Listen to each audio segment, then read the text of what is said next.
ശുദ്ധ പരമദിവ്യകാരുണ്യത്തിന് നേരവും ആരാധനയും സ്തുതിയും പുകഴ്ചയുണ്ടായിരിക്കട്ടെ. അനന്ത കാരുണ്യത്തിനുറവിടമായ കർത്താവെ, ഞങ്ങളങ്ങേ സ്തുതിച്ചാരാധിച്ചു മാത്രം അങ്ങേക്ക് നന്ദി പറയുന്നു. പുത്രനിൽ വിശ്വസിക്കുന്ന ഏവരും നിത്യജീവൻ പ്രാപിക്കുവാൻ വേണ്ടി തൻ്റെ പുത്രനെ നൽകിയ പിതാവായ ദൈവമേ, ഞങ്ങളങ്ങേ സ്തുതിച്ചാരാധിച്ചു മാത്രം അങ്ങേക്ക് നന്ദി പറയുന്നു. നിന്റെ കാരുണ്യവും നിന്റെ സ്നേഹവും അനുഭവിച്ചറിയുവാൻ ഞങ്ങളെ ഓരോരുത്തർക്കും വേണ്ടി കുരിശിൽ മരിച്ചുകൊണ്ട് ജീവൻ ബലിയർപ്പിച്ച കാരുണ്യവാനായ കർത്താവെ, ഞങ്ങളങ്ങേ സ്തുതിച്ചാരാധിച്ചു മാത്രം അങ്ങേക്ക് നന്ദി പറയുന്നു.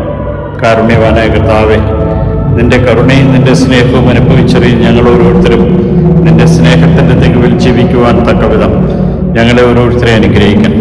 ഫിലിപ്പോസും മറ്റു ശിഷ്യന്മാരും അങ്ങേ അനുഭവിച്ചറിഞ്ഞ സത്യം, ആ സത്യം പ്രഘോഷിക്കുവാൻ തുടങ്ങിയപ്പോൾ തളർവാദ രോഗികൾ എഴുന്നേൽക്കുവാൻ തുടങ്ങി.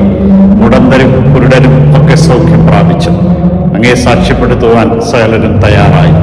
അങ്ങയുടെ വിശ്വാസം വഴി ശിഷ്യന്മാരുടെ മേൽ അങ്ങയുടെ ശക്തി അയച്ചുകൊണ്ട് അവരെ ശക്തിപ്പെടുത്തിയതുപോലെ ഞങ്ങളെയും ശക്തിപ്പെടുത്തണമേ.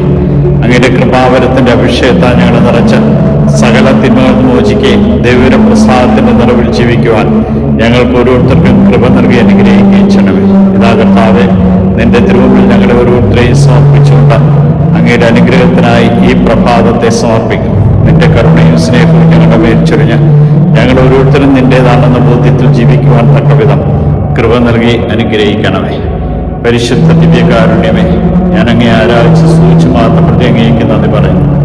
ഇതേ ദിനം അങ്ങേ മഹത്വപ്പെടുത്തുവാൻ തക്കവിധമുള്ള സാക്ഷ്യത്തിൻ്റെ ജീവിതം നൽകി ഞങ്ങളെ അനുഗ്രഹിക്കണമേ.